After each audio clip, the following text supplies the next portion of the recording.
What's going on, Cowboys Nation? Welcome to yet another episode of StarChasers Girls Talk Ball. As you know, it's your girl Mickey, aka Craven Cowboys. I got my girl Star, aka Stargazer Sports Media. And we brought a very, very, very special guest with us tonight. Of course, welcome Woo! Cowboys Fan Talk, aka Rome in the building. What's going on, Rome? How you feeling tonight? I'm pretty good. I want to say I appreciate y'all for bringing me on. You know what I'm saying? Y'all been doing y'all thing, and let's get to it. Yeah. Just like you said, we just want to bring on another fire guest for you guys. And how you feeling? Nice start before we get started. Let everybody know how you feeling. Feeling good, feeling great. Like Mickey said, we got the voice of the Cowboy fans with us tonight, Rome. So glad to have him with us. He was definitely a guest. We need to get Rome on here for sure. Yeah. So I thank appreciate you, y'all. Rome, for being with us tonight. Thank you. Shout out to everybody in the chat. Dak owns Filthy, Swain, Yep. Eastside Herald, the number one Cowboys fan. Thank you so much for being here with us tonight. Before we get started, y'all, please like the video. Please like the video. Every time y'all like it, helps the algorithm and helps YouTube push out our content to get in front of more Dallas Cowboys fans. So please Absolutely. help us with that. Please subscribe to our YouTube channels if y'all haven't already. Feel free to donate, to our channel. I know Rome, he's been monetized, so y'all can give him super chats and we can read those. Then also if y'all would donate to Mickey and I's Cash App, y'all can see Absolutely. there is right there on the screen to help us. But we got a lot of content for y'all tonight, a lot to talk about, so let's get into it. Yeah, like Star said, we got a lot going on. Actually, first of all, I'm gonna bring up, just we gonna just talk about just some, some news that happened today. We heard, just like she said, major, key pieces that may have an effect on our season going forward. We heard about LVE. He's gonna be out for the rest of the season. True. Not really Cowboys related, but we've seen Kelvin Joseph be released, again this year, by the Dolphins. We see other news. Micah quote unquote had a statless game, but of course still effective. Me and Star kind of talking about that, kind of off screen a little bit, just about he can still be effective on the field, not necessarily pad up the stat sheet as you will. So just some major key Absolutely. pieces we're gonna touch on. Actually, if you want to touch on LBE, that could be the first thing we talk about. Star, where I kind of bring up this tweet about him from Michael Gelkin. Yeah, so Jerry came out earlier this week, said LVE is out for the rest of the season. I think people kind of had suspected that he was probably not going to come back. Obviously, it's another neck issue. We know that's what he's been struggling with. And honestly, we were able to get, because he went down 2021 and we were able to, pretty much keep him for 2022, although he ended up getting hurt again. Actually, no, he was able to remain healthy 2021 because he Yeah. played in the playoff game versus I the was gonna say, Niners, yeah, and the then 49er game. Yeah, that's one of his best right, and games. then he played again last. So yeah, he was able to stay healthy for quite some time, even though he did miss a little bit of time last year.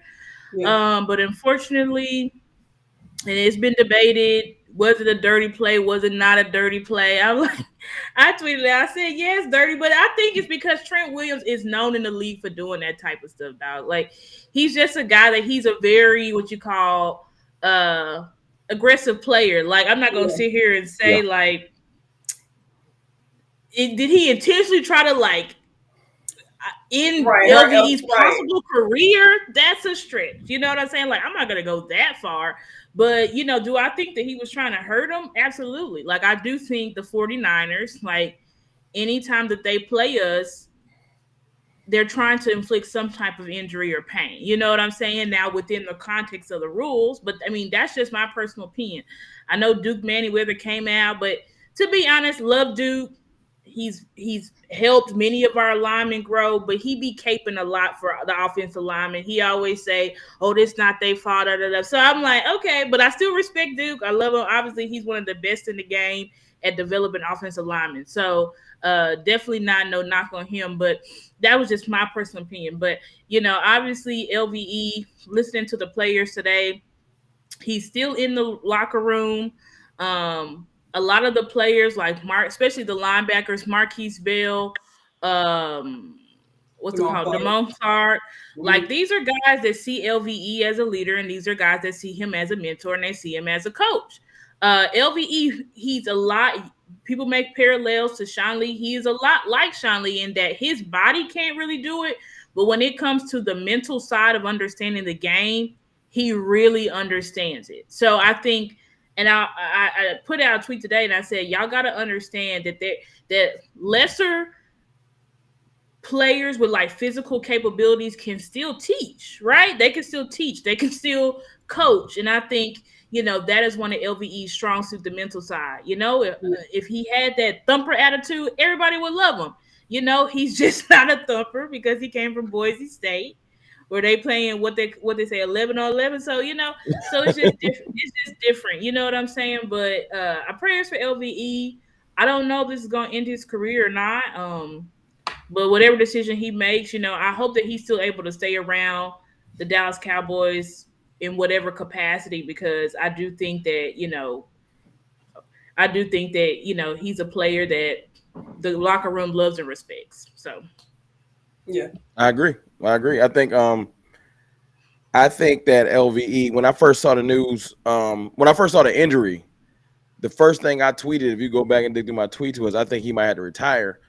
And it's not because of the particular injury, it's because the amount of injuries he's had to his neck. Right. And Yeah. I just figured, like, if I was in that predicament, I might at least consider it. Like, yo, I'm tired of, what I'm saying? And most people, whether you like LV or not, I know sometimes it's a hot button issue. What you got to realize is when you get that many neck injuries, it changes the way you play linebacker. Yeah. Yeah. So there's been times where I think LV looks tentative. I don't think it's because, like, I think his rookie year, he was playing a little bit more free because he hadn't got injured again. I think every Yeah. neck injury, every back injury, everything that he's had to deal with kind of takes a little bit of the velocity off of him attacking the hole and really hitting stuff. Like, how we see Marquise Bell get in there, like with Yeah. reckless Right away. abandon. Even though Right. he's Yeah. small, he's reckless, but he's just in there. Yeah. Yeah. LV hasn't played like that in years because in the back of his mind, whether he wants to admit it, he's like, and if people don't think that doesn't affect athletes, they lying to themselves. We are just seeing it took Dak 2 years to get back to what he used to do after that ankle injury. And although we would see him run before, it had to be like a runway. Right. Like for him to be like, all Yeah. right, I'll run now. And I don't know what Right. happened after that Chargers game where he pulled the ball down. It's like a light went off in his head. Like, oh, okay, I can run. He's now playing more free. Right. And I feel like he's not thinking. A lot of Dak's problems, I think, have all been mental. And I know this isn't about Dak. I'm just saying, I think with LVE, even if he came back, I know people was like, we needed him. You would have got a shell of himself because he would have been tentative. Like he just came off a neck injury. Can you imagine him put like this? We make to the playoffs and we run into the inevitable San Francisco game.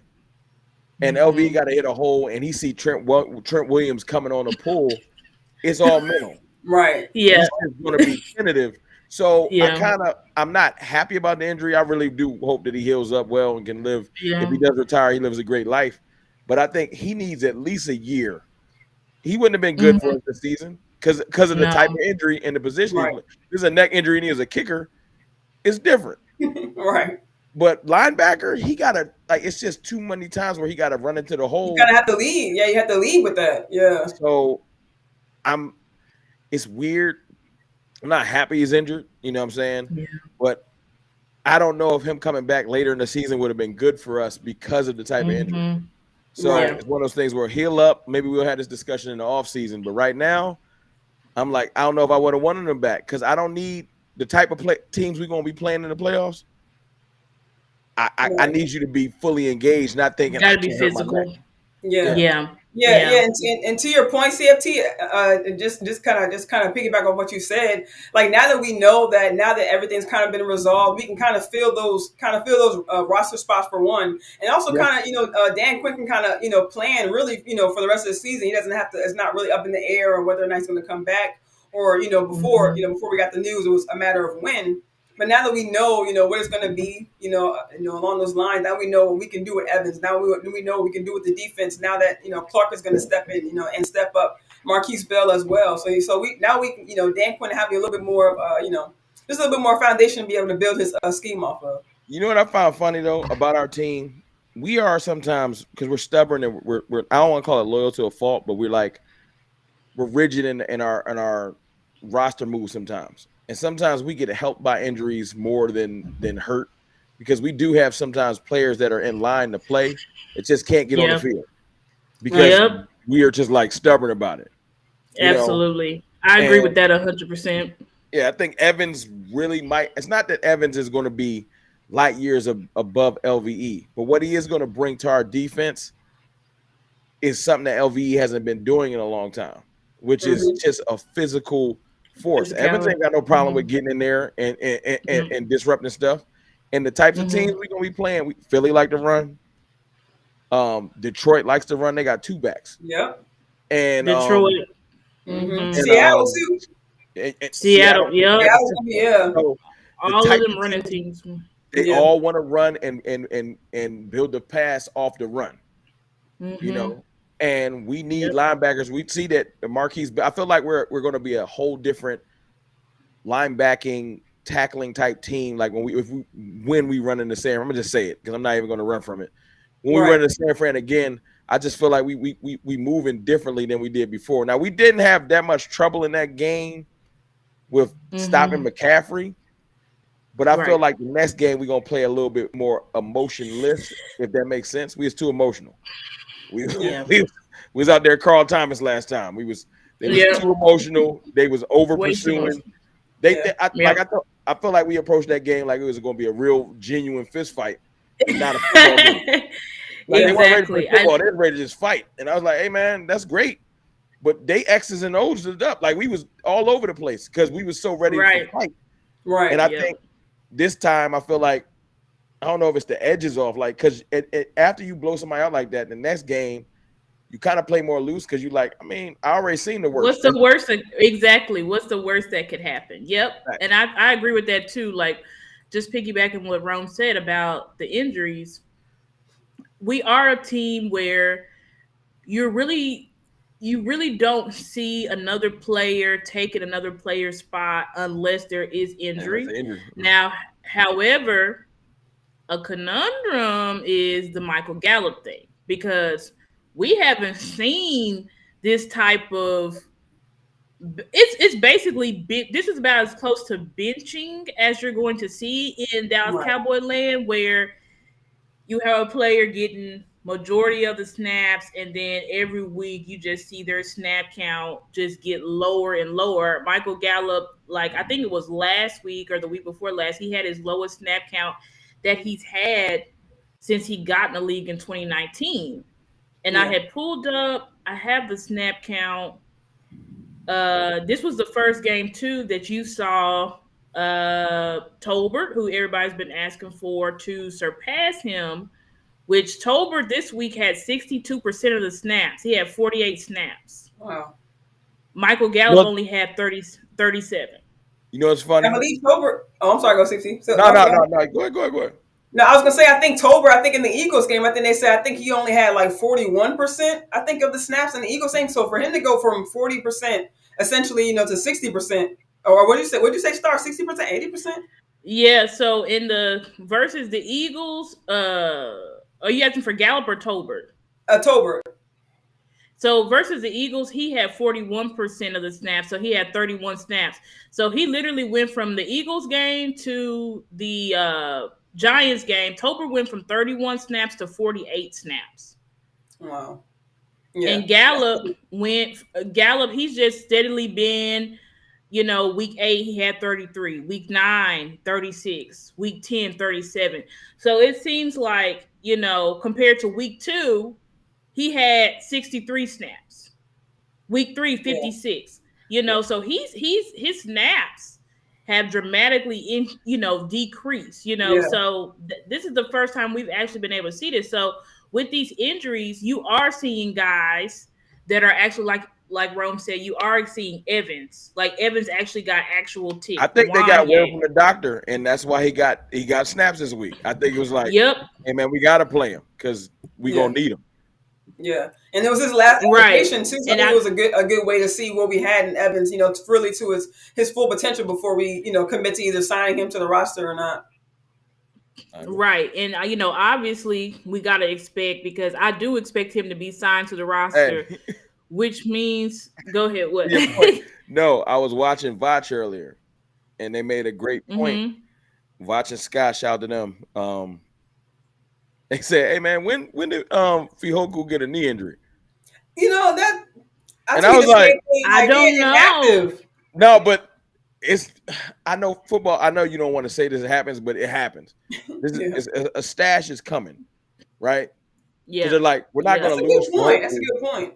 So all of they did that last year. Yeah. Who did they stash? They stashed Simi Fehoko last year. They do that where they'll just say, "Oh, he's got an injury. We got him. He's out for the season. We got to put him hurt right now." So watch him get deactivated. We're gonna sign Evans, and then I'm telling y'all right now, to y'all point with the injuries with Gallup, there's two types of things in sports that motivate you, but it ain't no motivation like about to lose your job.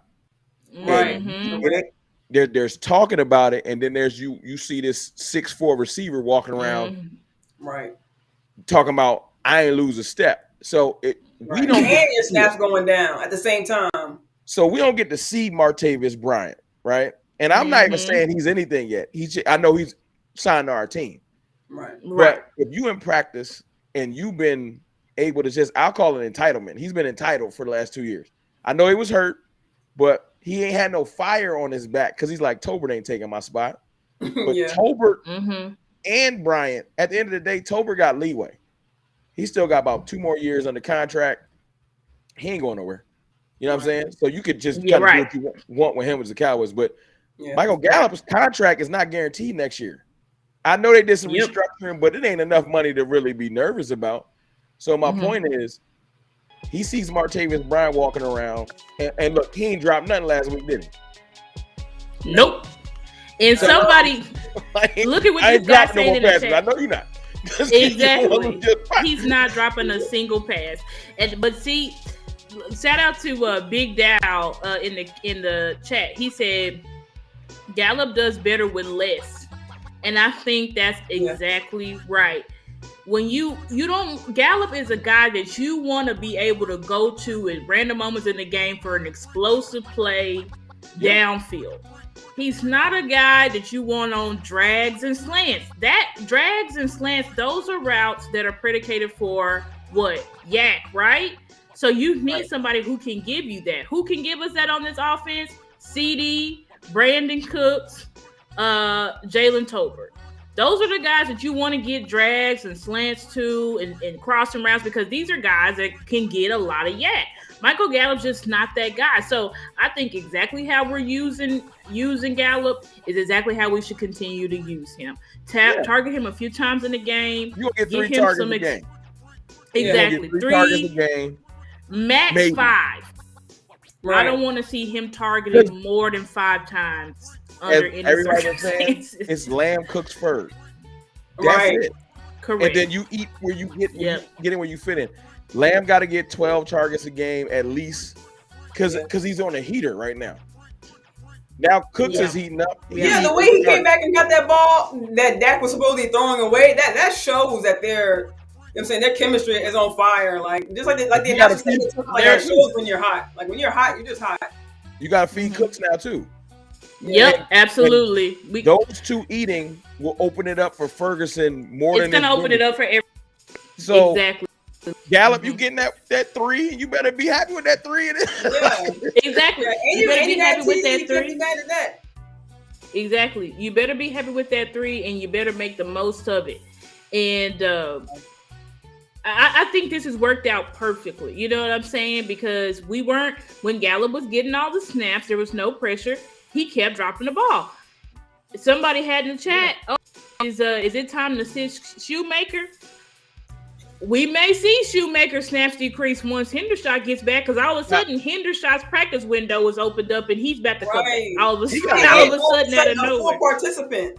I'm like, already coming off of that's. I was surprised to see that. Nah, I'm okay with Spoon sitting down. He can go. he does one or two things. He makes the offense predictable.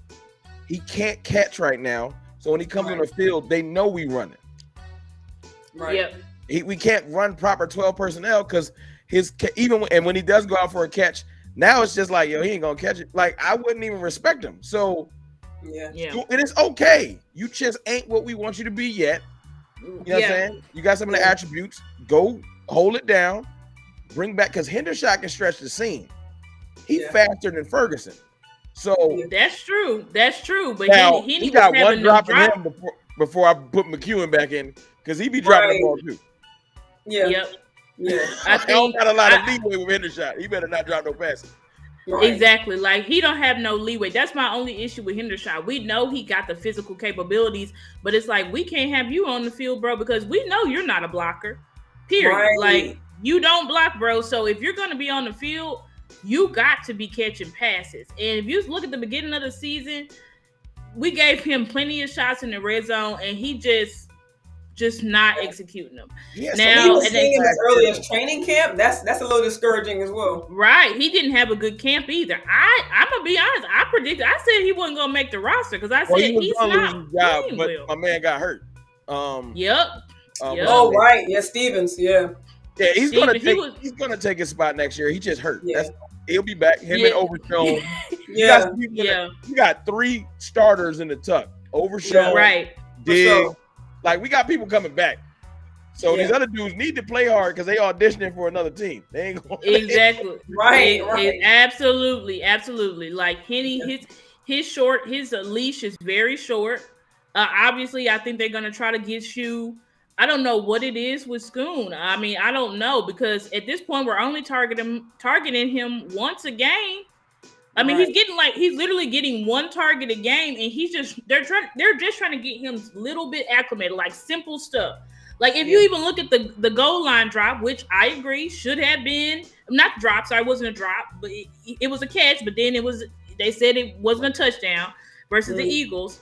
But if you look at that, it's like, Schoon, like, they're asking you to do simple, very little. They're not asking you to do anything astronomical. That route is a walk-in if it's Hendershot, though. You know why? Because Hendershot is faster than him.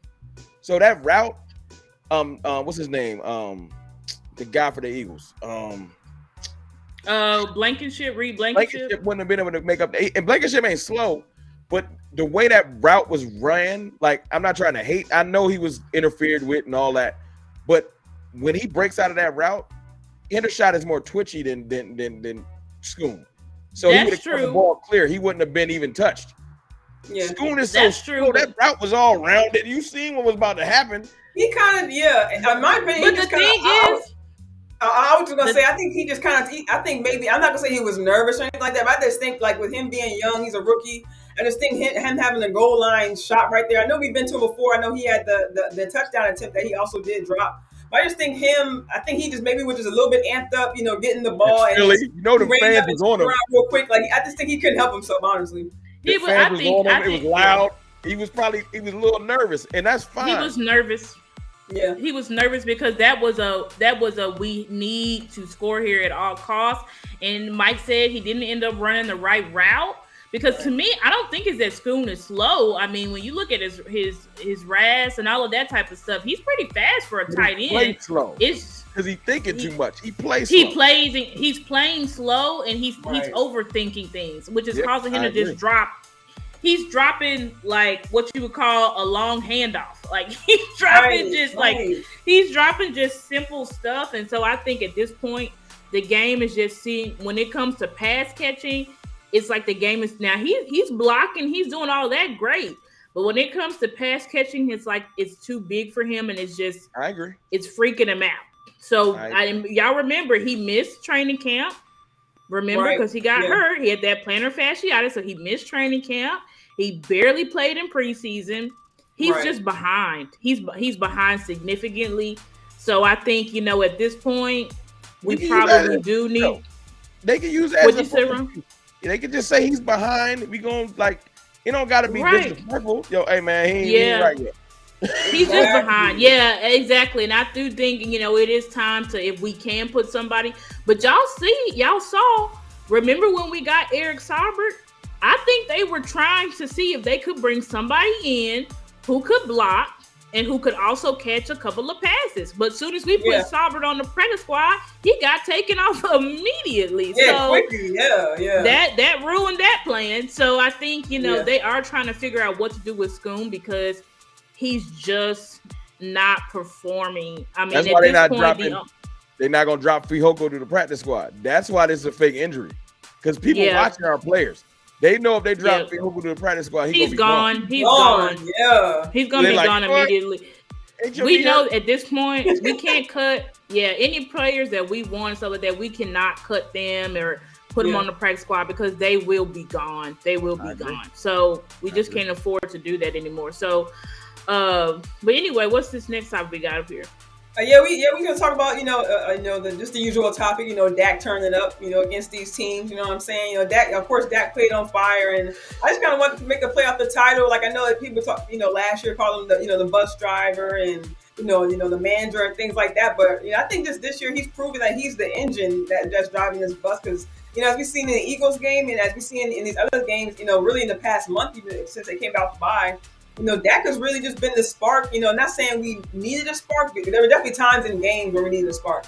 But just not saying that he had to be the ultimate spark, but he just kind of kept these guys, getting these guys going, going to his multiple weapons and using different personnel, getting these guys, the young guys, for one thing, their confidence going. And with this past game, not saying Brandon Cooks needed confidence, but just kind of get him in the groove. We did use him in previous weeks, but just kind of get a continuous groove, for these future games, for these games coming up in these coming weeks. When we hit that stretch, against these tougher teams, that it's going to be a greater chance for CeeDee Lamb to be taken away. Even Ferguson, now that guys are kind of, see that teams are actually kind of catching on that Ferguson, is becoming that dude. I think, just having another weapon, not saying he needs to prove himself, but just having that chemistry built along with Cooks. So that way, like to Ron's point earlier, once we have those I think it was off camera, but once we get those three guys going, CD, Cooks, Ferguson, not in any particular order, but once we get those guys going and get their chemistry going, I think it's going to be lights out. Really, not literally, but I think it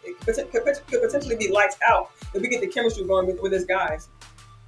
Yep, I mean I agree with that totally. I think Dak said this is the most comfortable he's ever felt in an offense.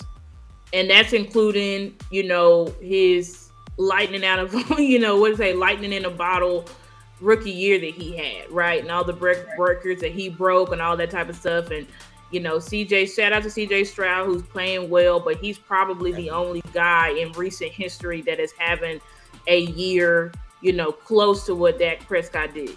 Obviously he's throwing for more yards and stuff like that, but, Dak also went 13-3 as a rookie and took down some powerhouses as a rookie as well. But CJ Stroud is also getting his signature wins. He just beat the Bengals and stuff. So congratulations to CJ Stroud. See, I did that for you, Eastside. You know what I'm saying? Right. So congratulations to CJ Stroud. But I will say this with Dak. Him being more comfortable has to signal that he really is in. And I put on our thumbnail, and I said Dak coast over West Coast because that's the Tex coast. Yeah, I said Dak coast over the Texas coast because that's what I think this offense is. I think that Mike has officially said, I'm going to put this offense in Dak's hands, and I'm going to let Dak do what he's most comfortable with and what he knows, what we all know as a team or as an offense that we can execute. And it's seeming that after the 49ers game, week by week by week by week, we really are building upon the offense. And then we're also now able to build out different concepts from what we've shown on film. And so it's just a lot of things that have been rolling. But I always knew, I think now since Dak's never has his destiny in his hands, it's always been, it was in Scott Linehan's hands, then Jason Garrett's hands, then it became in Kellen Moore's hands. Now he's like, it's in my hands. And I think this is the best thing for the team because not only is Dak playing lights out, which we already knew because Dak has always been at the top of the QB stats, right? The issue is the playoff wins, right? Can he get over the hump? And I do think if there's one person in the front office who still had some, I don't know about Dak, it's Jerry. I don't think that it was Steven or Will McClay or Mike McCarthy or anybody or the team. I think it was Jerry. And I do think Jerry went and got Trey Lance, because I do think that Jerry got Trey Lance because he wanted to put some type of threat to Dak. Now, does it have a big threat? No. But when you go and get a guy who was picked number 3 in the draft, right? Number 3, in the draft, top 3 draft pick, obviously fast, has got a big arm, got all of this stuff that's sitting on the bench right next to you. When you have that, Jerry thought, okay, I want to put some pressure on Dak. Now, obviously, him putting pressure on Dak is obviously Dak is now, as he should be, in MVP conversations, obviously. Right. But I think if you've been listening to Jerry, I know a lot of people say don't listen to Jerry, but I do think you just gotta filter, because Jerry says a lot of stuff to bring drama, but he also says stuff that he believes. So you can't just throw out everything that Jerry says. You just got to listen carefully. But if you've seen what Jerry has been saying about Dak consistently week after week, he's like, this is the best Dak has ever played. Dak looks great. It's amazing. He's amazing. He should be the MVP. You see, because Dak is making Jerry believe. And I think Jerry believed Dak's rookie year. But then when you started to see the ups and downs, then, of course, in Jerry's mind, he is like, can he take us there? I don't know. So I think that when he's like, okay, let me put it in Dak's hands and see what he can do. Let's see if he really about it. Y'all say, let Dak have it. I'm going to let Dak have it.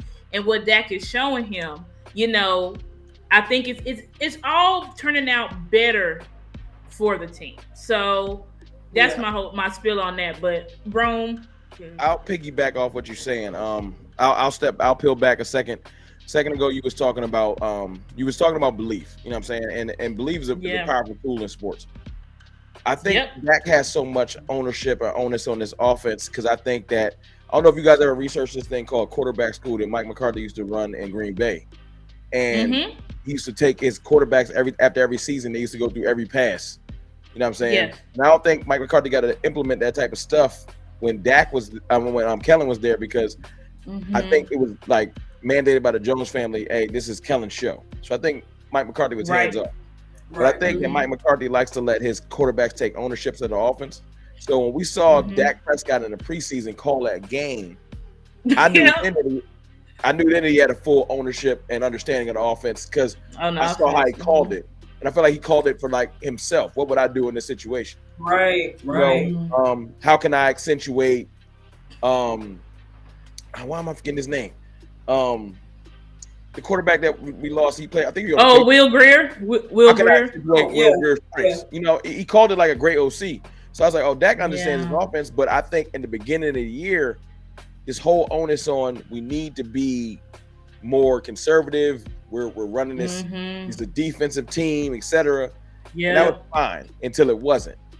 But I'll tell y'all something. This is a hot take that I said on my channel a while back. I don't know if y'all got a chance to catch it. And I'm going back to your thing of saying belief. I don't believe every player, and like you said, Jerry Jones didn't believe in Dak Prescott. I think they know Dak Prescott had moments, but I don't think everybody had their full belief. And I don't believe that Micah Parsons believed in Dak Prescott fully about 3 to 4 weeks ago. I think they supported Dak. He know Dak was a leader and everything like that. But my biggest thing that I do is I pay attention to nuance outside of the game. This whole Micah Parsons, Micah speaks from his heart. He wears emotions on his sleeve. So he ain't saying that he don't believe, whether you agree with it or not. So he not just coming out here, because he would have been saying this about Dak Prescott. Like he would have been saying it when he got in the league. He used to say Dak's my guy and stuff like that. But and he tries. I'm gonna cut you off, but he tries his hardest to not come off as biased too. So I mean, even with that list he had a few weeks ago about the best teams in the NFL, even not having his own team up there, and he's not always big at the Cowboys. So like to your point, he's not. We know he's not. He's not gonna give it up if he don't believe it. I think the change happened for all of it. Not just, it's not that the team didn't believe in him, because I think it's players that believed in him. It's the Chargers game. I'm telling you, and I think something went off in Dak's head and something went off in the rest of the team's head. The way he started dealing in that Chargers game. When he pulled that ball down, he ran for that 19 yards. Yeah. And then the rest of that game, if you go back and watch that game, it wasn't just statistical, it was the way he was dealing. So you see that game, and then he rolls into the Rams game, and they had only given up 4 touchdowns the entire year passing. Yeah. And you could just see like the way he's throwing the ball, like on the move, stuff like that, his confidence level is raising. And then when you go to the Philly game, I think Micah and the rest of like some of the people, like not all of them, you go into that game like, all right, now, last time we seen Dak in front of the 49ers. right. It's on the back of your mind, I'm sure he was nervous. But when he watched his quarterback do something that I always know, I mean, you know, I'm president of the Dak fan club. I love Dak. You know what I'm saying? I got people that DM me like, yo, you owe people an apology because you made them most hated shirts. And the media is loving on Dak right now. I'm like, no, them loving on Dak makes the shirt make more sense. Yep. Like people don't get it. That's another story for another day. Yeah. Dak Prescott in that Philly game, like everybody's saying this whole moral victory thing, it ain't really about that. It's about belief. Right. Yeah. When you see your player, it makes you lift your level of play. You know, like certain players make you play harder.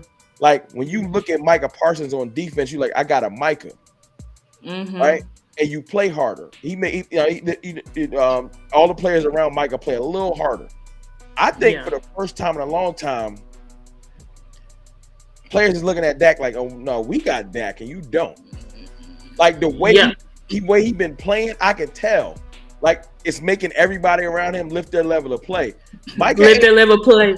Yeah, they hype. They like, nah, we got 4. That's true. That's true, Ron. I was just thinking that. I'm like, wow, I really am seeing all the players from the way they're talking about Dak. Like, we need to it's a be little better. different. We like, need to win for this man. We need to win for him. I haven't heard them say that type of stuff. And I've been watching we love Dak. I ain't never heard that. Right. We've never heard that from a player. So they're saying we need to win for him. He is this guy. Everybody pray. Put him in the MVP. It's like the whole from the front office down to the water people. You know what I'm saying? I never heard defend Dak like that used to be Zeke because they was best, but they still best friends. Right. Everybody else would always be complimentary, like, you know, Ford's our guy. Yeah. I'm clicked in the last couple of weeks, and everybody think I'm Homer guy, and Rome, you just saying your normal stuff. I'm like, nah, this is a little different. Yeah, I ain't never seen players coming out outright and being like, nah, the 4's our guy. But like, the coaches are saying we need to win for him. It's a little different. It's a different feel. It really is pushing belief. Like, I think the players really, honestly, when it talks about like that Brady effect, you know, because people like to say that like Dak's good, or old coaches, whenever they review Dak, they're like, he's good. He's not Tom Brady, but you know, he's a really good quarterback. And all this type of stuff. This is just perfect way. Last year, when Dak threw an interception, they would always pan to the players, and the players would be like, Dak threw that interception the other day, and it looked like it ain't even happened.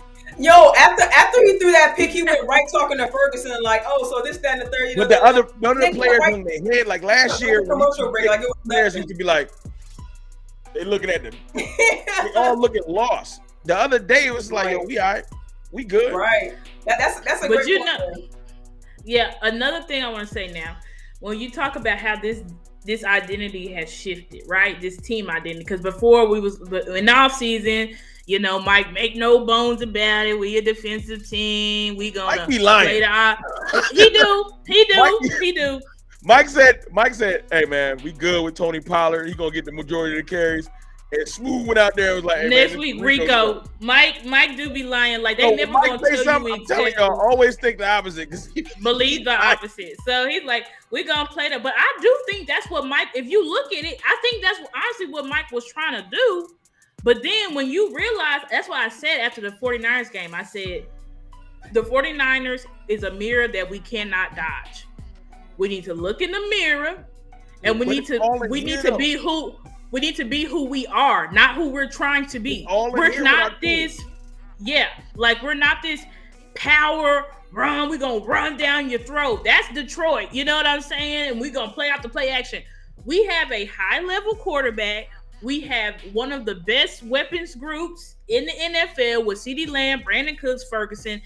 That's who we are. You know what I'm saying? We don't have the perennial all-time running back anymore. We don't have that. What we do have is a top 3, top 2 quarterback, and we have top 5 wide receiver in CeeDee Lamb, Brandon Cooks, top 10, top 15. I don't know where you want to put Brandon Cooks. Ferguson, arguably top 5, top 10 tight end. When you have that, that's what you need to use to your strengths. I think and a lot of that note was mental. I think, you ever heard like a sports psychologist? I think when Dak Prescott, this is going to sound, as much as I love Dak, I think when you see Fred Warner, it throw him off. It's something about it. I think I've said that. And I think, but sometimes, look, I always say this: everything is impossible till it's not. So before, Dak Prescott would look at probably Fred Warner the last couple games and be like, "Here we go again," because of what's going on. So you can see, like, he got the yips, like he go to throw and just be like, But I'm telling you, sometimes it's like with the ankle. I'm not gonna run. I'm tentative. And then the other day he pulled that ball down and broke out and was like, "Oh, all right." Yeah. And I just think that, like you saying, like he just needs to I think he just needed to let it fly. And now he just fly. Just let it fly. Stop listen to his feet. Right. Let it fly. Right. He said, I've been listening to my feet. Because that's who Dak Prescott is. Dak Prescott is an improviser. That's why he got paid. Like, you are an improvising quarterback. Patrick Mahomes is an improvising quarterback. You have to be able to, in this league, make plays off script. If you want to be top tier quarterback in this league, you have to be able to make plays off script. You have to be able to get in and out of sacks. And unfortunately, under Kellen Moore, we weren't seeing that Dak Prescott anymore, right? He built this whole system on these option routes. I'm not going to go down that rabbit hole, but it was just option routes. And we didn't have, see what they talk about with Mike playing above the 2.3. Kellen did not have that. Kellen didn't have a scramble drill in his offense. That's why you just saw Dak holding the ball, because we waiting for these long ass routes to develop. Excellent point. Hey, you know what? He didn't have that. You know what I love about Mike McCarthy? First of all, like I said, I don't even get mad that he lied to the media, because I don't either. They need to be lied to. He either gonna hide what he has, or he gonna lie to you. So I'm good. But I like this. Mike is stealing stuff. Y'all familiar with Foots the King? I'm sure another one. Yeah.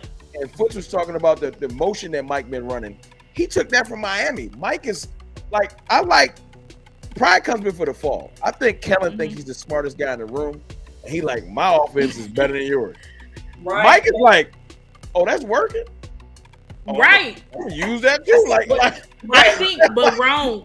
I think Mike is listening to the players as well, because the players are also looking and seeing, look at this concept, look at this. Like, let's add all of this stuff to our offense because we have the personnel to do it, right? Dak is a better quarterback than Tua. You know what I'm saying? No offense to Tua. Crossing routes, though. We've been running all them stop patterns and option routes. When I saw Cooks catch them crossing routes, I said, "Oh, somebody's in Mike's ear," because that's different.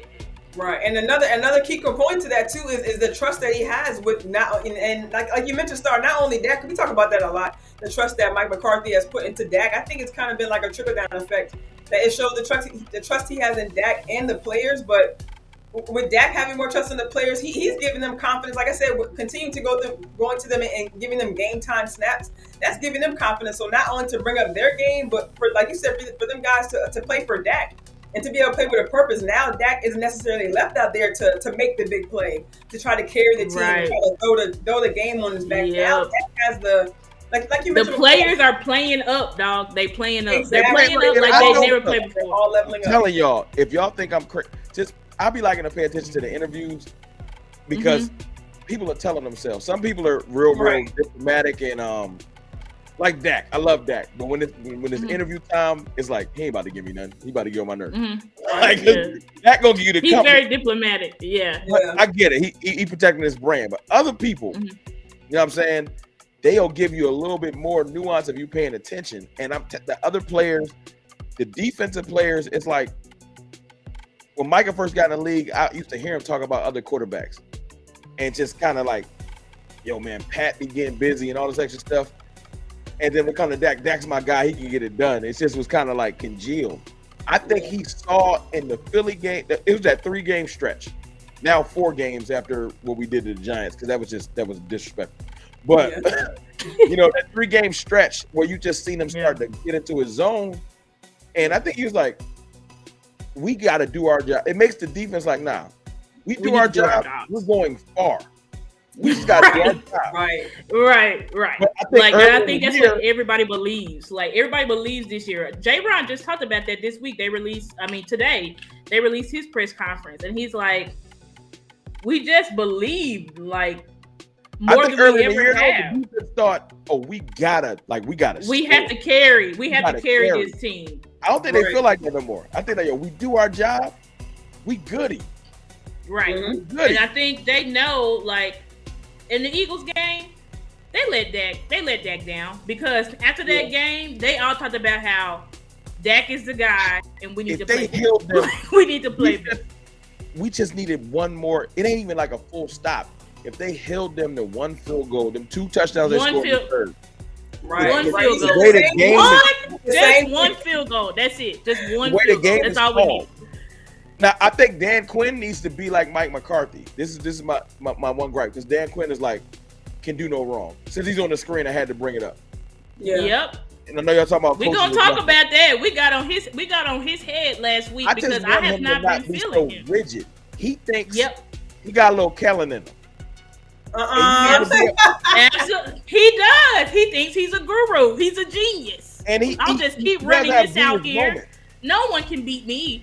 But don't be above reproach. Don't be above the. I can make changes like. Correct. Our offense was doing like almost no motion. It was just like, we gonna line up and run.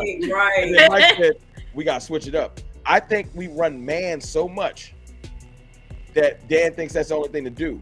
And I think if we start mixing in some disguise coverages and shifting into some zones. Right. Do what the best defenses do, which is disguise coverages, Dan. So I ain't saying man in certain situations, man is perfect. Press man and everything like that. Because you want to get people home. I get it. You know what I'm saying? You don't want to play off. So in certain instances, that's fine. But all game, it gets too predictable. It's too predictable. Like that, and that's our problem. Our snap counts are like 3 single high. It's like astronomical. It's like, Dan, you trying to take us back to the Legion of Boom days where y'all just sat and cover 3 all game, cover 1 all game. We gotta be able to mix it up. You gotta be creative. Like, you have to. And sometimes Dan is being too creative. Like, I think if they would have left Bland on that island, I don't think. And look, I love Bland, but they left him on the island with Devontae Smith. They shouldn't have did that. That ain't even right. They should have made it harder. Philly should have had to march a little harder to get that touchdown. Get down the field, right? Exactly. Yeah. And that was exactly the block he threw down the field. So he should also play in our corners over there. We should have had safety help over there.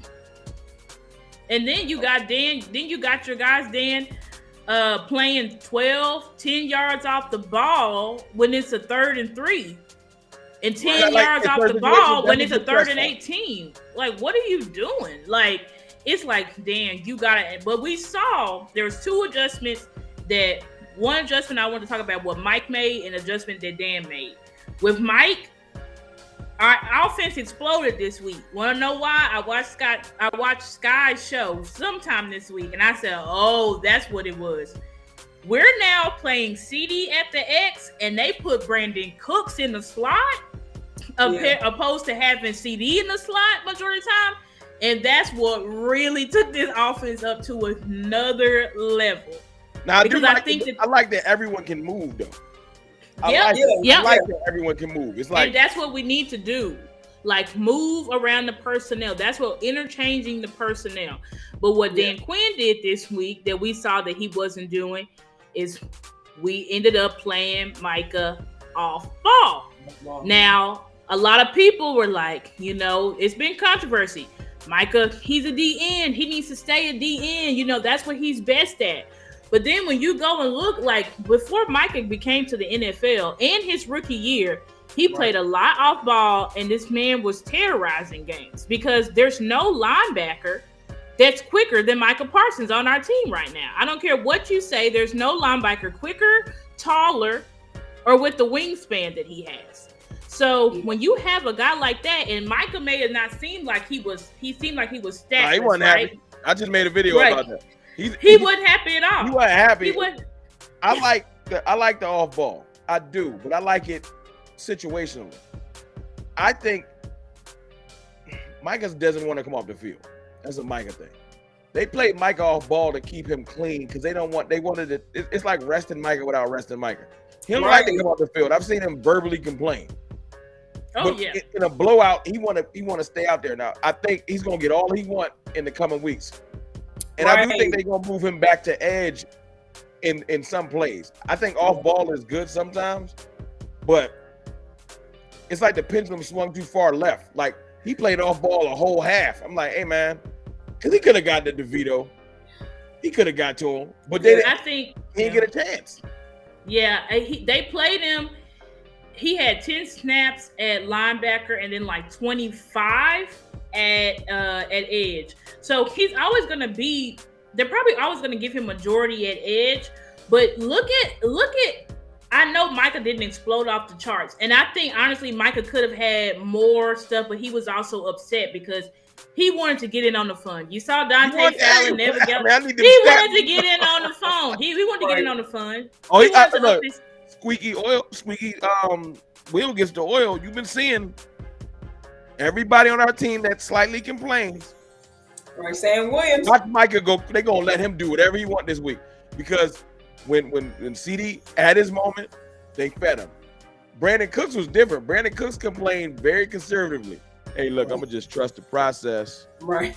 I understand it's coming to me. That was a complaint, but he didn't want to say it like normal.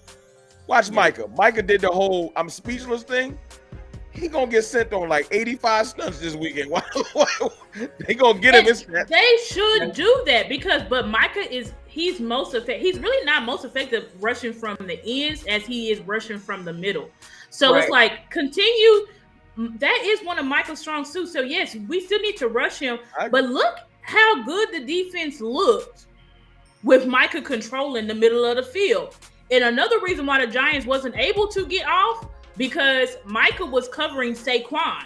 So Danny DeVito was just like, well, can't throw there. I guess I better just hold the ball or try to see him. Micah over there. Darius. Right, exactly. You saw me. I'm gonna need my bread, big dog. Y'all not about to give me no Fred Warner contract. Y'all gotta pay me like. But he's not gonna get that. Micah's not gonna get no Fred Warner contract. Like Micah has already proven what he is and who he is. I think he needs to. Like I do, because it'll be a stalemate. I don't want to. It could be a stalemate with Micah and them, right? But Stephen Jones he ain't want to sign Deion Sanders. He's special in the brain. He's different. I look now with the whole Deion Sanders thing is like no Steven. But with Steven, y'all have to realize like them bad trades before I even became like a super duper Cowboy fan. That was Jerry Jones who was trading the house for players who turned out horrible. So it's like when you think about that type of stuff, Steven had to be how he is because you got to be a gambler, but you also got to have both. There has to be balance. It's too far left now, though. The pendulum is bad trades, then it's Steven. We need the middle. Like Steven, I ain't never gonna sign a free agent ever again. It's like, hey, all right, dog, you gotta right, and that. But we see it. But we see it flipped this year because usually the Dallas Cowboys way is instead of going against Stephon Gilmore, let's go get this unnamed guy over here who we think may sort of be good. Travis and Mullen.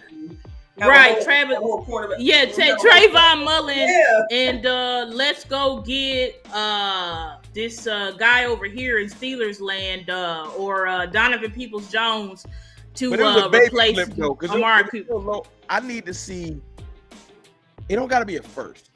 I just need to see, or a large free agent signing, just like a mid-level. You know what I'm saying?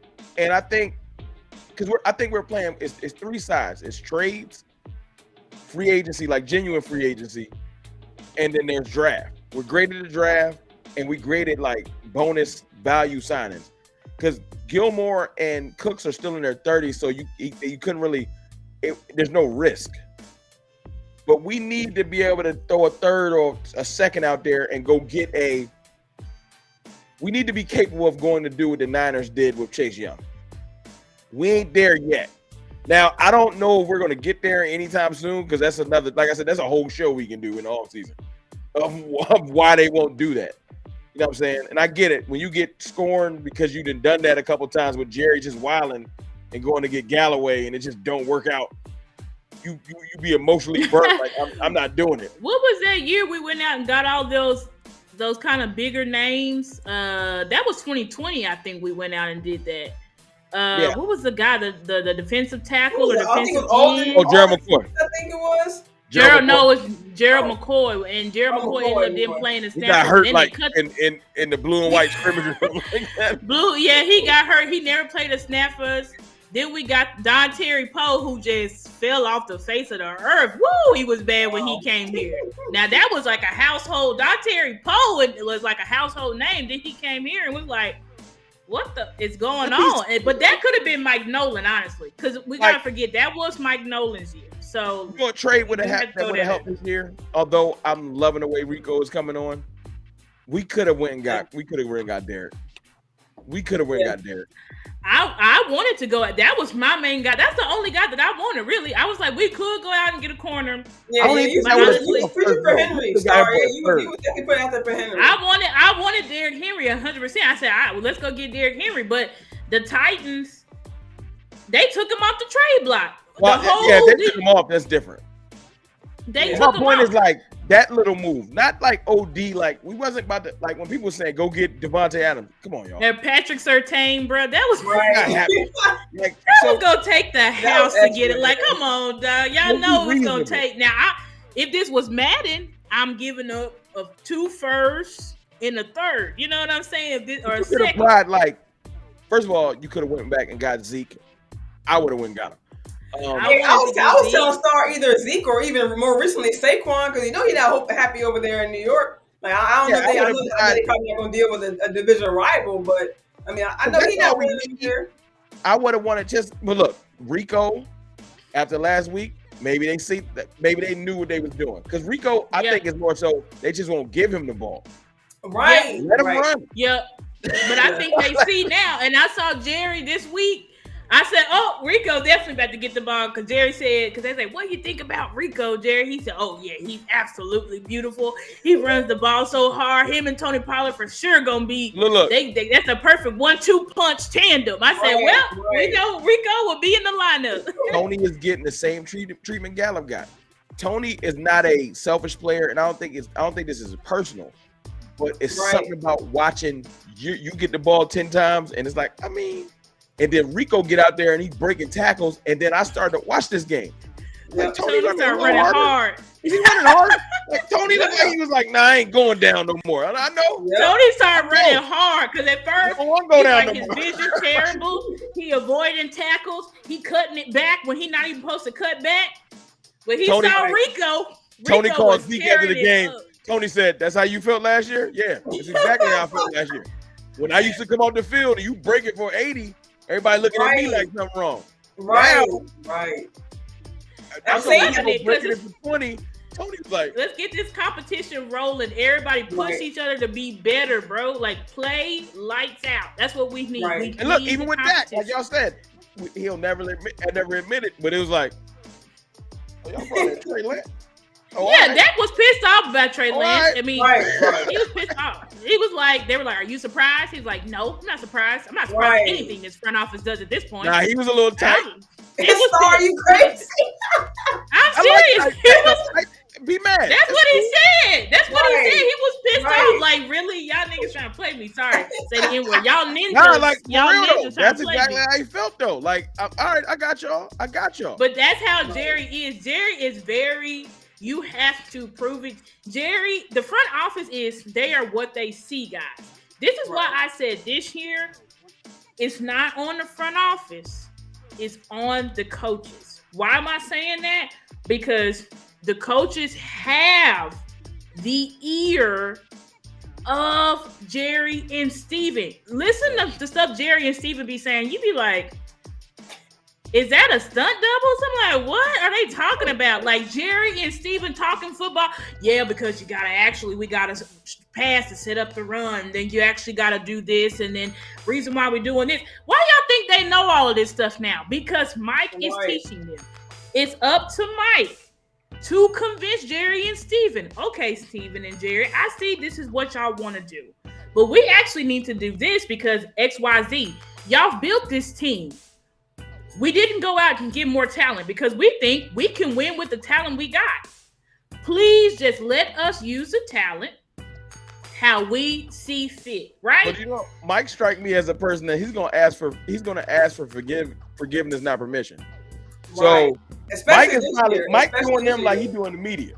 Mike like, yo, man, all right, Tony gonna get the ball. I'm about to give it to Rico 10 times, and we just deal with this. Exactly. I'm fine with Rome, I'm fine with either way. Whether you want to teach Jerry and Steven and give them a PowerPoint and say, this is why we should do this, or if you want to just say, F it, I'm about to do this and I'll get in trouble later. That's what I'm saying. Jerry and them like, yo, get the ball to Gallup. All right, we're Gallup. winning. I'm gonna get the ball to Cooks 10 times a day. I don't know what they talking about. Mm-hmm. Make sure that's what I'm saying. At the end of the day, Mike and Dan Quinn is the one controlling they the ones who call the plays, and the assistant coaches are the ones who say, this is how many snaps we're going to give them. This is how we're going to use them. If Mike and Dan Quinn literally let Jerry tell them, I need Gallup to get this many snaps, and they listen to them and do it, that is a direct sabotage of the team, and they're no better than Kellen Moore, because that's exactly what Kellen Moore did. It's just like and at that J-Ron Curse, love Hooker. Wanye Thomas been sneaking on the field a little bit. That is more so know you got a player. Right, and you know he's on fire. For him to have a play in the first quarter when you put him in, and you haven't put him in these past weeks at all, he comes like you're wrong, like you said, Rome, he comes right in and has a play. Granted, he didn't catch the interception, but he has a spark play. So the contractor making them say, you better play Hooker and them. Like, and I'm not slighting Hooker or nobody. I'm just saying the contracts say to play Curse. Y'all know who else? The future says to play Wanye. Y'all know who else snaps is decreasing? Ooh. J-Ron Curses. His snaps have been steadily decreasing week by week by week. When we played the week 8, he was at 65, right? Then he went up to 73% versus the Eagles with 45 snaps. And then this week only had 33 snaps, 58%. But it's rotational. I think if you smart, you do this right. You play chess.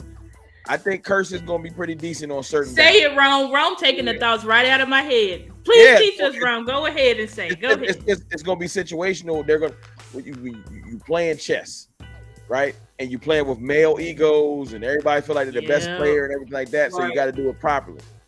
But you just start to make it where, all right, we're going to have Curse out there because he's a vocal leader. He's a very important part of this team. But there are going to be moments where you're going to be like, yo, send Wanye out there because it's an important pass down. Exactly. And you know that's all we're asking to do. And that will please Jerry and Steven. When we're not saying don't completely bench Gallup, because of course if you completely bench him, then Jerry and Steven gonna be like, that's $20 million sitting on the bench. The greatest equalizer in sports, I hate to say it, knock on wood, is injury. Yep. And what we've been doing lately, the only place we need to insulate more is that corner. So that's why everybody been saying, hey man, y'all might want to bring Joseph back.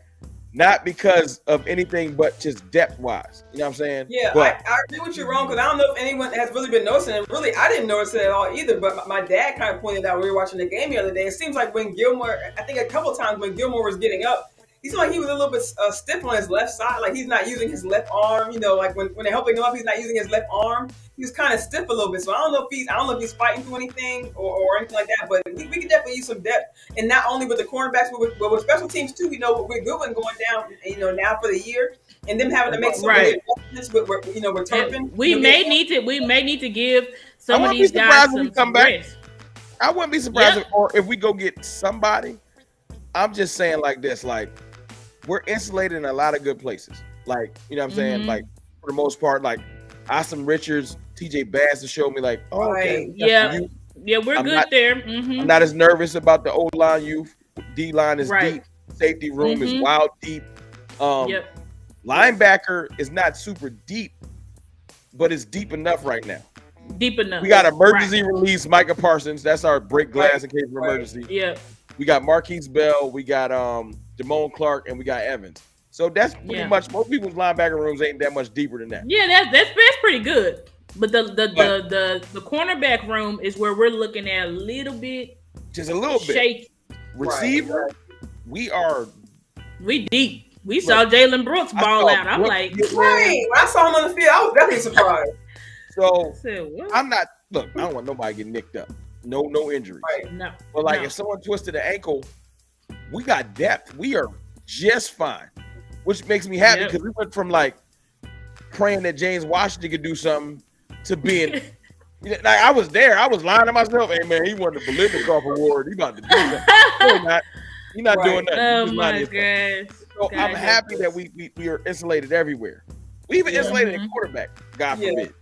And now we don't have as many questions with the running back room. You know, we know that Rico with Rico stepping up, and we know that we have Lipke who had some run in the preseason, but we know he can convert on the short yardage distances, things like that. And also Malik Davis, I know he's been waiting patiently on the practice squad, but we're kind of solidified there as well. Mainly corner. Yeah. It's it's not too bad. Look, I got trust in Izzy. Oh, for sure. That's another guy I would like to see get some playing time. Right. And Jay Lou got hurt this past game, so I don't know. But it's slot corner. That's what, because I feel like Izzy can run with, like I would have put Izzy in the game on Dallas Goedert, but that's just me. Yeah, absolutely. That's exactly who should have been playing. Now Izzy in the playoffs room, Izzy did play slot. He played slot against Chris Godwin, who's a pretty good slot. Because when it's one of them little twitchy dudes, I need a little. Now, little twitchy dudes, no, you need a smaller dude, like if you're playing like a Hollywood Brown or somebody like that, right? You need somebody that's a little bit more twitchy. So it's like if an injury does come down, you probably are going to have to put Bland back in the slot. I would put Izzy on. Izzy play outside. Kittle. I would put Izzy on. And it's not that Kittle ain't stronger than him, but I do feel like Izzy can run with him. Izzy's faster than Kittle. Izzy will frustrate Kittle. If he had to play man against him, Kittle might body him because he's strong. Maybe. But I feel like Izzy can run with him. So you got to put that ball on the money. Because he's a corner by nature, so I don't think he's going to get destroyed. No, and Izzy's huge. That's his. He's like, what, 6'2", 6'3"? No, who? Kittle? No, how tall is Izzy? 6'2", 6'3"? Izzy's like 6'4". Yeah, that's why I would put him on them tight ends. That's exactly why. Exactly. Izzy's huge. Because with Jordan Lewis, he's just too small.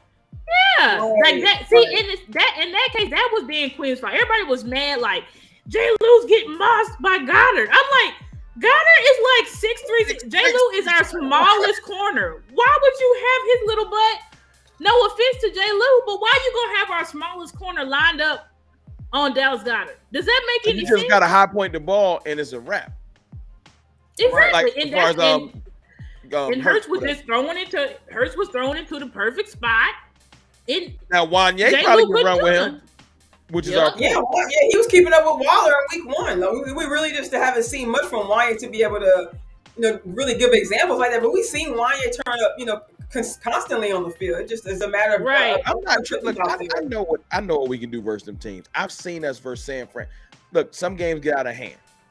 That game got out of hand, but in that playoff game, I know Dak wasn't. We was right there. We was right there. Now, look, Dak was fighting with it. He was playing all Madden with like a half a controller. Right. Like he had T.Y. Hilton. And I know Noah Brown turning up right now. He wasn't turning up last year. I seen a whole bunch of drops last year. Yeah. You know what I'm saying? Alligator hands, you know. Like it just wasn't. We didn't have you gotta have a proper weaponry versus them, and I think we got it right now. You gotta have the proper weapons, and you gotta use it. And every time we play them, we have never used our weapons correctly. Every single time, including this time when we got blown out. Acting like they invincible. You don't throw it. Yo, Ward ain't even that nice to me. I would have been going right at him. He's not. Right. And the what's his name? Demondre, whatever, Lenore, Lenore, right at them. If we see them again, we're gonna light them up. I'm trying to tell you right now. Because if Jordan Addison, a rookie, can light them up on his own with Kirk Cousins, what do you think Dak Prescott can do with Brandon Cooks and CeeDee Lamb? This is what and Jake Ferguson. We was playing. And Jake Ferguson. The Browns came out with that boombox on, like, yo, I don't care. I don't care what y'all talking about. Then don't care about Fred Warner. The Vikings came out with a boombox too. We don't care what y'all talking about. Like, it was just out of disrespect. Like, yo, I ain't nobody worried about y'all. And that's how you gotta carry it. I don't know why when we playing, we show them so much respect. You know what I'm saying? I don't even think we, like I said, last time it wasn't about even fear. We were so mentally like, yo, it's gonna be a fight. Yeah. And we just weren't. We were too amped. We were too amped in that game. We gotta come down. Is that what you said? Like if it was a WWE or a boxing match, we would have won that game. We would have won that game. But when it comes to playing sound football, you got to be able to implement your physicality in the context of the sport, right? Yeah, and not just getting 3 touchdowns on us. We was not playing right. Yeah, we wasn't playing right. Then the offense, we didn't have yet figured out. Okay, they want to sit here and try to put us in press man all game. Now we figured it out. Now, like, y'all, we wish you would play press man against us now. But at the time, we was just expecting our guys just line up and beat them. Just line up and beat them. We weren't even moving. We were not even moving. No motion, nothing. Like just line up and beat them, guys. And McCarthy with the stiff play calling, like we talked about before, Star with he completely dropped the run game. So when you drop that, you kind of drop the foundation of your scheme. So if you can't get I know now we're kind of realizing we got to kind of set up the pass, set up the run. But I mean, speaking at the time, if you completely drop your run game, which we were trying to build at the time, we really can't expect to really grow anywhere because we can't get our personnel going because we don't have that base of our foundation. Yeah, I agree. Essentially, I agree with that. Essentially, we did not know who we were as a team when we went in and played the 49ers. We now know who we are now. Though. Like, I'm loving the way this season is built. I'm sorry, I know I keep going off subject. No, it's okay. The way this season is built is so different than some of our other years where so different. We have a couple tough games in the beginning. We get a real soft schedule towards the end and like one game. And then we go into the playoffs like, are we ready? Right. We about to play so many good teams in a row. We gonna know we ready or not. We gonna know. Yeah. So you either gonna take your medicine. We either gonna look up like we weren't ready. And we'll just have to live with that. But won't be no nervousness. We'll be like, right. We'll just know we're not ready. We're not ready. It's ain't about sweeping that all of those games. Like we go into those games, we end up like 3-2 or something like that. I'm not gonna trip. It's about how it looks. And this is why the Philly fans got us so confused. Because they're like, yo, how did you leave that game happy? And they're like, oh, you left that game happy because you just hung with us. Because that's how a rival wants to spin it. It ain't got nothing to do with that. The players felt like I did. Like, yo, y'all got a little lucky. Like, our players left that game like, that's it? Like, we felt like that's it. We know that we seen the holdings. Y'all seen the home cooking. Yeah. Y'all seen the home cooking. I'm not even tripping. I seen the hands to the face. Oh, I'm gonna pick that flag up. And pick the flag up. Like we saw the flag fly out. I mean, we saw the ball fly out of bounds on the pass interference. I seen the great Lane Johnson getting beat like a drum. I seen it. I seen him holding like I can't stop this pass rush. Like, they were getting held left and right, bogus calls, and with all of that, we still had the game in our hands to win, right? Exactly. And to your point, to the very last second. Oh, I'm sorry. Go ahead. No, I just said to the very last second. Go ahead. Yeah, I was just saying that the way the schedule has lined up, just like Rome said, like even before, I was kind of worried that the bye week came early, but it came really right on time for our offense and really for our defense too, for us to figure some things out with penalties and things like that. And then also, like you said, Rome, with the schedule, now we kind of have, I don't want to say a softer ride right now, but we have these games where we can, kind of, quote unquote, get right. We can see what we have in these other guys. We can get Brooks involved. We can get Cooks involved. And we can kind of build more on CD and Ferguson. And not saying we have to kind of pat the stats or anything like that. But really, it's about getting the chemistry going. For both sides of the team, they have the time, if you will, to kind of go against these teams who made. I don't want to call anybody subpar, but they can kind of get these reps in and kind of get these guys. Like we mentioned really early in the season. We had the most games where we were able to sit our stars in the fourth quarter. So not only are these stars able to get these reps in and get ready for these games we're about to come up against at the end of the season, also our young guys can get that fourth quarter experience. And some of these teams don't quit in the fourth quarter. So they can get that game time experience and also get ready for late in the season. If we do have something come up, hopefully not, but if injuries if we do have to face, the injury bug, or we do have to go up against a tough team we're not ready for, we have to bring in somebody, who we may not think is ready, but they will be ready because they've had these earlier snaps early in the season. I mean, look at this. We got 3 games in the next 15 days, basically. Like 15, 16 days. Yeah, like games. Because we got 2 Thursday games. Right. But then we're used to this. This ain't a new thing for a Cowboys team. We're going to play this little crazy stretch of these 3 games in the next 15 days or whatever. And then we get a mini bye heading into, we get 10 days before Philly at home. And we're already at home for those previous 2 weeks. So it's a good time for us to stuff. It's a home stretch. We're starting to do something I ain't never think I was going to see, which is build a home field advantage for real. Like I'm seeing our fans respond differently at home. That's why I'm going to be at the Dallas Philly game, because I need to be there for one of these joints. But literally I'm watching it start to develop. We're gonna put in the work on Carolina. I have no doubt. You know what I'm saying? And then we're gonna have a game. Washington's gonna try to do what most teams do. We're gonna try to make our season on the Cowboys. So they're gonna throw wrinkles at us, and Sam Howell's gonna try to solidify himself on that stage. Yeah. And he don't know that we've taken it personal, because I'm still mad about last year's last game. Mm-hmm. Yeah. I seen him feeling himself. I want to punish Sam Howell. Right. I'm gonna wait till we get to that, because I'm really still mad. He got a whole career out of that game. They was gonna draft somebody, and we did.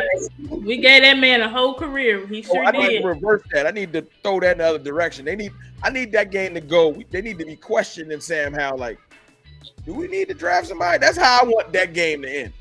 But then we got Seattle, which is a good test going forward. Because like I said, I asked y'all this question. I would rather go into the playoffs this year 11-6 and battle tested than 12-5 and on some bullshit like we've been doing. Yeah, I agree with that. It ain't about a beauty contest. I want to be battle tested for real. You just want to get to the dance. Yeah, but I want to get to the dance properly. Like, I want to be ready for whatever. And going against Detroit, Seattle, Philly, and Miami, we're gonna get speed, physical. Buffalo too. And Buffalo, we're gonna get everything we want, and we're gonna know who we are. It ain't about us making the playoffs. That's gonna happen. But we're gonna get all kinds of different offensive schemes, all kinds of different. Yeah, it's a lot of different schemes. So we're not going to go into the playoffs like the stretch we playing now. See, that's gonna be Philly problem. That's a story for another day. They play the Giants twice. They going back moonwalking to the playoffs. They ain't gonna be ready. We gonna be on something else when we go into the playoffs. We gonna be real. I feel you. That's true. I mean, like we moonwalk into the playoffs. We blow a team out by when we beat Philly by 50 or something like that. Yeah. Then we got first round exited. Yeah, got exited. Yeah, I think. Oh no, go ahead, Star. Yeah, I'm just saying, I think we just, this is a year that it is unique because things have been done that haven't been done in years, decades. You know what I'm saying? Right. we all talk about this is Dak, this Dak's 8th year, yada yada yada. But I'm like, Dak has never had full control over his own destiny. And we see once you give him full control over his own destiny, you get what? The quarterback that led a team who pretty much no players on offense got drafted to be the number 1 in the nation in college football at Mississippi State. Yeah. That's who you get from Dak Prescott because that's who he is. But when you get into systems, you face different offensive coordinators. You have coaches who don't know how to deal with politics. Because let's be honest, every freaking organization has politics. Everyone does. I don't know why people believe, San Fran don't have politics. Yes, they do. Everybody has politics. Everybody does. But it's about how can your coaches and your players deal with that? Because I'm sorry, guys, but all of the teams are ran by Anglo-Saxon rich billionaires. You know what I'm saying? Like, let's not let's use our brain. Right. All of them, and everybody wants to say, Jerry's evil, all that he's done the dirt. Yeah, I don't think that these other organizations owned by these billionaires don't have dirt and skeletons. Like, come on, guys. They lost the draft pick because what they were doing over there. Boys club, in Miami, that's what I'm saying. Like, it's all the same, guys. So I know we want to believe that, like, our guy is the worst. Jerry's just the worst. And actually, when you look around the league, Jerry's one of the best owners. Because when it talks about players who love the facilities, who have the best food, who have the best all of this, it's the Dallas Cowboys. We was, like, number 1 in satisfaction. So while other people, like, they players get forced to play when they're injured, screw them up for life. They don't have proper facilities. They got to pay for their own food at the facility. Like, let's really talk about it. Like, there's so much stuff that goes on in the NFL, guys. So I just think that, like, again, it's all about, do we have the coaches with the right mindset that can handle, which I think we do. I think we have Mike McCarthy and Dan Quinn who can handle Jerry's politicking and, what Jerry does when, he likes to excite the media. He likes to do things to get a buzz. But I think if you have somebody who can deal with that, then you have the players that are fully bought in to the coaches in their vision, right? And then have that that undeniable belief in their quarterback, like Rome was talking about, how it seems like all the players now have that belief in Dak. Right. It really is the sky's the limit. At this point, it's really like, y'all have to. They talked about it. Yeah, we playing these games. Dre Brown said it today. We played these teams and we blew them out because we should blow them out. But we have to be able to, when we know it's going to be a dog fight, we have to be able to come out with those wins. And we're about to see, can we come out with those wins? Right. Yeah, to your point, Stars. I'm not going to be able to go into the offseason. We've had moments where we knew we had deficiencies and we just kind of toughed it out. Like, we've had years where we were like, our defense is suspect. But, all right. We knew. We knew. Last year, we knew our receiver room. That's why we was talking to Odell. We wouldn't been doing that if we didn't know it was suspect. We knew it was. Exactly. We knew it wasn't right. 2021. We knew this ain't a good matchup for us. We couldn't beat winning teams that year. Mm-hmm. Our rivals love to say, ain't going to be no excuses. And this is one of them years it ain't. Right. There will be no excuses. I don't plan on having to give any because I plan on us dominating and doing what we got to do. But I think that they're just playing different this year. I think the way we talked about in previous years that we've always kind of played down the competition with these games, even with Cardinals earlier this season. Not saying we played down to them, but we came in, kind of loafing. We didn't really take them serious. So I think from then on, and then also, you add in the 49ers loss, I think it just kind of just gave them, I don't want to say the ultimate wake-up call, but they seem to finally have, like we talked about earlier, kind of stepped up, kind of leveled up. We're not playing down the competition, even though the Giants, were who they were. We kept scoring. Like, even Dan Quinn mentioned in his press conference, he even mentioned that they came out in the first quarter playing like they were playing in the fourth quarter. Like, they didn't wait. They didn't try to build up anything. They just really went, went straight for the kill, really. They weren't. But look, the Giants, I'm tired of this whole, y'all was playing. They should have stopped trying to score. That's how I feel. Look. If y'all want to run the clock out, all right, cool. We can run the clock out, keep it light. Every time I looked up, DeVito was trying to score. Now I gotta put my foot back on your neck. Stop playing. If you want to go home, stop trying to score. But if you trying to score, I'm gonna try to score. But when I do it, it look different. Stop. Yep. So they kept trying. So we kept punishing them. If we kept punishing out of there, they should have. They knew what they needed to do to get out of there. Run the clock out. But they didn't want to. They didn't want to lie down. Right. They didn't want to lie down, so we had to make them lie down. Nope. Right. But I think about, and also, guys, like, just because a team has a bad record, y'all need to look at what these teams' actual defenses and stuff is ranked, because they like to take a lot of things away from us. Like, oh, it's just the Giants. That team's 2-7, but they won't tell you that the passing defense is literally like, I think they're number 11, so they're right out of the fringe of top 10 passing defense. They did that same nonsense to Dak last year. Oh, he just beat up on the. Oh, yeah, he did all that against the Bucs. He just beat the Bucs. The Bucs, they limped into the playoffs. But literally, the Bucs was a top 10 defense last year. Like, look at the narrative. We're going to blow out the Panthers. They're going to say, oh, it's just they only won one game they only won 2 games this year. But literally, they have a top 6 passing offense. Passing defense. Right. So let's stop it. They said the same thing with the Rams. To add to your point, Star, they said that I believe Bryce Young averages, I think, 6 yards on pretty much when he rushes. So I'm not saying he's a mobile quarterback, but we know what kind of quarterbacks give us problems if we're sleeping on. Right. Well, we gotta go Mike said on their neck. We gotta not be funny. We're gonna have to break Bryce Young in half and have everybody be like, "Yo, man, why y'all hit him that hard? Y'all know he was little." I don't care. Like we have to. I'm in the mode where.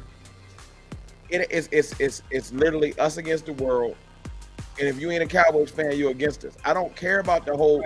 There will be no fairness. Like even this whole seems to be shifting the media. It's got a. It's all a mirage. It's all a mirage. They trying to set us up wrong, just like PFF putting all them graphics out. Oh, we look at all these grades the Cowboys players got. Now all of a sudden, none of that. Now all of a sudden we business. Super Bowl or bust. Right, exactly. Right. But it's like we can't worry about that stuff because the media, they are pumping us up. They pumping us up because they expect us at some time to fall. And so if we do fall, then they can be like, look at all of this y'all had, like they did in 2021.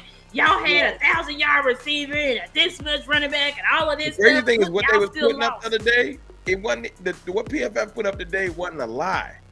Dak is balling. Yeah, and Dwan Bland is balling. And CeeDee Lamb is like, so all the players are legit. They're just trying to claim it a certain way. Exactly. Right. I'm like, so we just can't worry about it. Do what you gotta do. Do what you gotta do. All I want to do is keep doing what we're supposed to. It's about us just being consistent. And it's about us. This week, I want to go out there and I want to drop 50. I don't care. And because look, no mercy at all. As I tell people all the time, why care about the thoughts of people that don't like you no matter what you do? Correct. Whether we win by 3 or win by 50, they still gonna say we delusional and they gonna hate on us.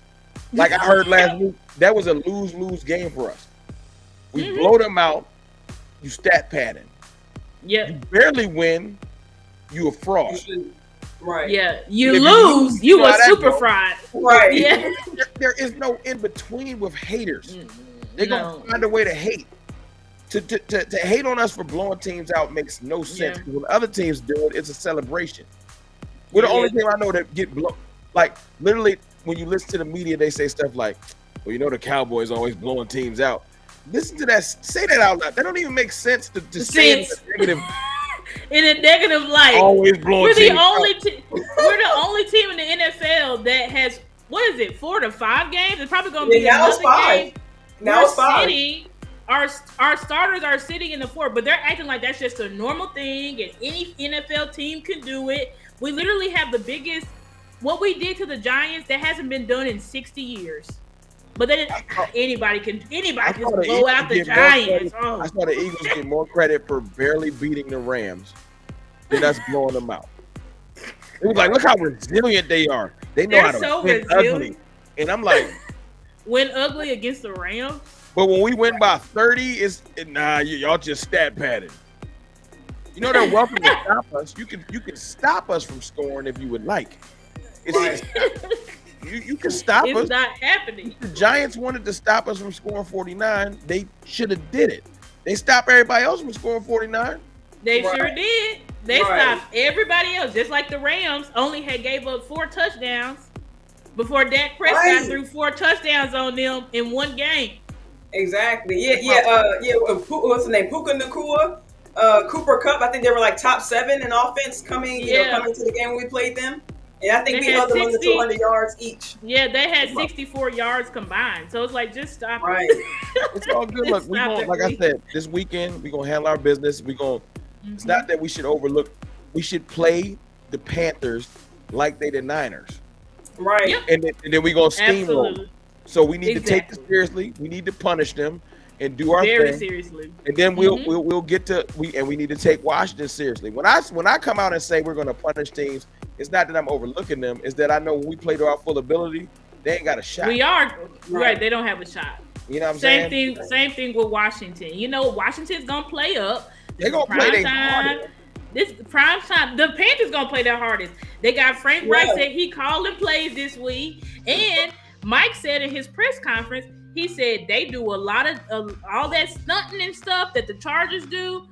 The Panthers do the exact same thing, even at a higher level. So this is not going to be. If we want to win this game, we've got to, and we want to blow them out like we're supposed to. We need to play to our full potential. We need to play. I agree with you on that, Star. And just like you guys mentioned earlier, I don't think the record is indicative of who they are. I'm not gonna say they're not a sorry team, but I think they do have some namesakes over there. They do have Adam Thielen, who came from the Vikings. They do have Hayden Hurst. I think he came from the Browns. I'm not 100% sure. They got Brian Burns. They got real people. They got real Pro Bowl, all pro players over there. So let's not just act. They're not just bums out there. And they're definitely gonna throw the kitchen sink at us, like everybody does to play Dallas. It doesn't matter how bad their record is. Everybody wants to beat Dallas. Right. Everybody wants to beat us. So they're gonna play so many playoff teams in the next month or two. Right. We're gonna be battle tested. And if we knock them off, bro, I can't wait. Like last couple years, line them up. Right. Like D-Law said, you line up, you get effed up. Last year, we did what? Washington. Last year, the last 3 games, they was sleepwalking. Right. Yeah, because we played Tennessee, then we had somebody else, then we had Washington. The Texans, I think it was. Right. Oh, yeah. And Mike had said, he was like, I didn't like how we played last year versus Tennessee or Washington. We did not play well. We playing around. We did not play well at all.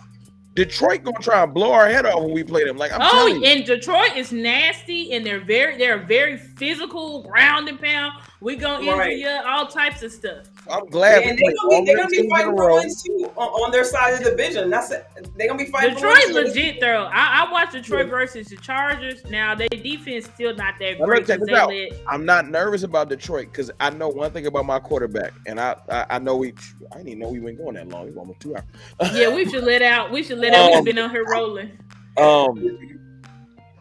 Something about, like I said, when Dak when he plays certain teams and he know I can get busy versus y'all, I don't know why. It's just like he played differently. Last time we played Detroit, they scored 3. Yeah. Last year.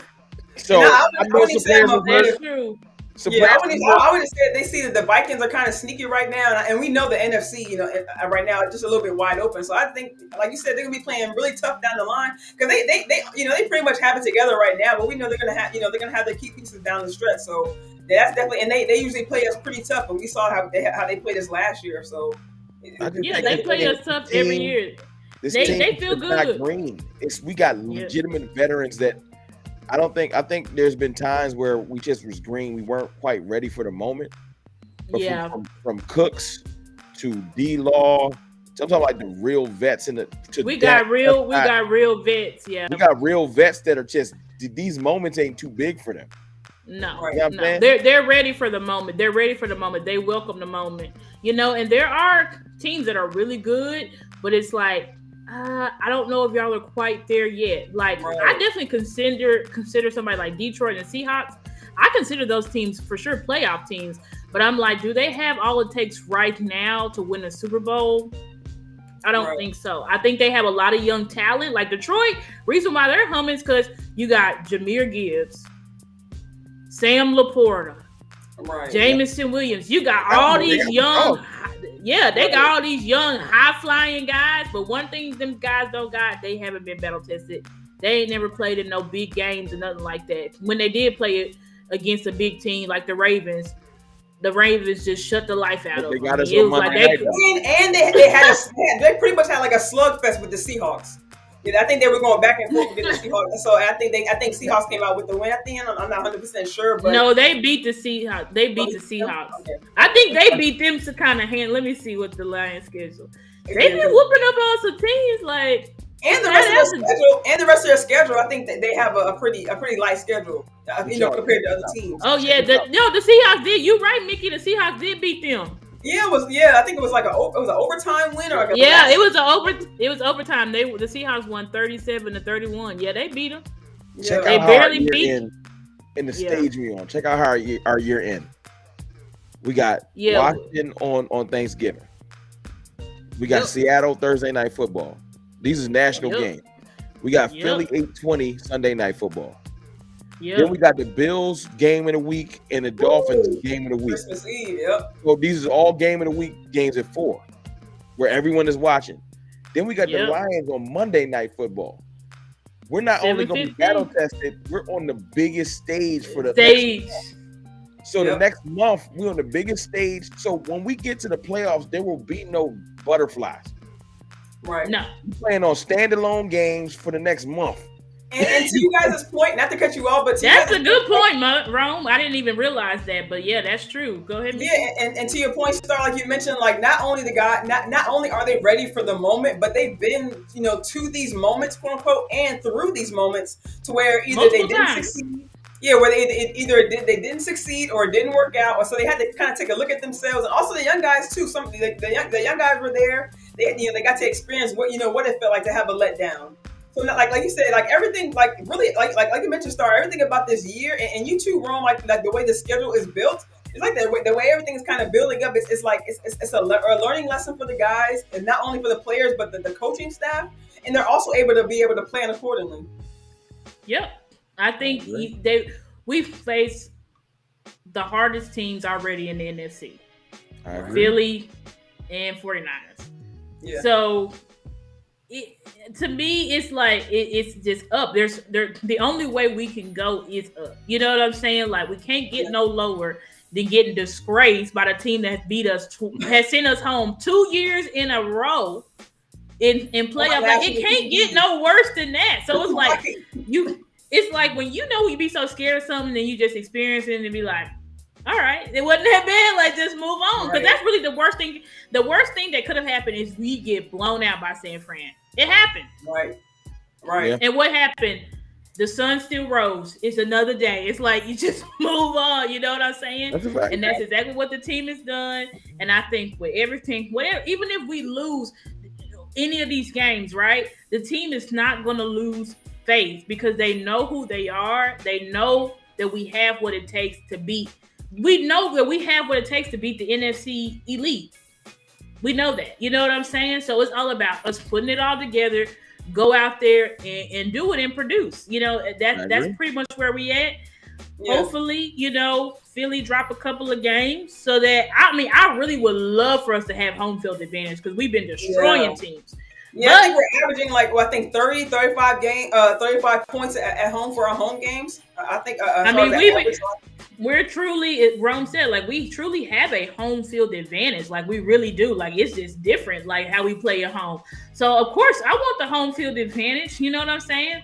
But I mean, even if we don't get that, the way our schedule is set up, like we are going to be super battle tested, and we're going to be ready to go. I tell you one place I don't mind going to play though, because it's just fields I know we're used to. I'll go to Detroit because they play inside. Yeah. I'm not ready. Yeah, I'm not worried about Detroit. I'll go to Detroit. I'll go up to. We play inside. I'll go up to Seattle. I'll go up to where I don't care, like wherever they want to play. You know what I'm saying? Right. We gonna have us. Go ahead. Now I was gonna say I would love to play San Fran in our house again. Oh, but we gotta go there. We gotta go there. But I don't feel like I feel like this is going to be rare. If we do face them, I don't think we're going to face them first round. I don't think it's going to line up like that. I know who I think we're going to face first round if we don't win the division. It's either one or the other. We're either going to win the division or we're going to get the NFC South. Yeah. We're gonna be the fifth. We're gonna get the South. Yeah, either we're gonna win the division or we're gonna be the fifth seed. That's so. Yeah, if we can't beat the Saints or the Falcons, then we got bigger problems. Yeah, just right. Or the Saints and Falcons or the Bucks. Right. I mean, whoever. So it's like that should be a shoe-in. We will be facing our real challenge the next. If we don't win the division, we gonna get one of those. I ain't kind of trying to call them cupcakes. I'm just saying it's not gonna be what we wanted to be until the next round. Right. The round we love to hate, the divisional. The round we love. Right. I was gonna say, to your point, Rome. To your point, the Saints and the Falcons both playing domes as well. So that would definitely be. I'll go. We can go to New Orleans. Right. Luckily, we should not have a cold playoff game. But even if we do somehow have a cold playoff game, which I don't think that's going to happen, but even if it was possible, we got to go to Buffalo in the middle of December. It's going to be a snow globe. It's going to be a snow. Right. It's going to be a snow globe out there. And Washington, speaking just for the East Coast, and you too, Rome, you know how we get cold, in January on the East Coast. So right now. That game in January is no joke. Yeah, I know they bring heated benches and all that, but it still be cold outside. It's going to be freezing cold. I'm so it's like Washington this year. That win last year, I know I keep bringing it up, pissed me off so much. We gotta see. I got too many friends as Washington fans that took it seriously. I'm like, we wasn't playing for real. Right. So exactly. At all. They swear they just beat us down. I'm like, we wasn't trying. I really would love. I mean, it's a long shot. This the one game I'm nervous about is the Bills game, just because we got to go to Buffalo in the middle of Buffalo and play elements that we're not used to. But I would love to beat out of Buffalo. I'm not gonna lie, just because remember in 2019 when Buffalo ruined. Yeah, they ruined our Thanksgiving. I would love to blow, and for them to dead this Josh Allen versus Dak conversation. If we go to Buffalo and beat Buffalo, that'd be putting a nail in their coffin, really, because there's already whispers of them not making like you said yesterday, Star, or the day before, of them possibly not going to the playoffs. So that would just really be the nail in their coffin, late in the season. They're in a bad. I don't like to predict losses though. I plan on winning all these games. I don't like that. Yeah, I want to win. I want to win all of the games. You know what I'm saying? The loss that there happen. I don't predict losses. So right. So I'm never gonna predict a loss. I don't do that. I don't. I'm with you, Ron. I don't predict we gonna lose that game. I don't believe in that. Yeah, I believe as a man thinking, so is he. So you got to go in saying we gonna win. Now if you lose, we 14-3 deal with it. Right. It is. I would love. Yeah, that's what I predicted. I predicted us to go 14-3. So that means we going 9-0, 8-0.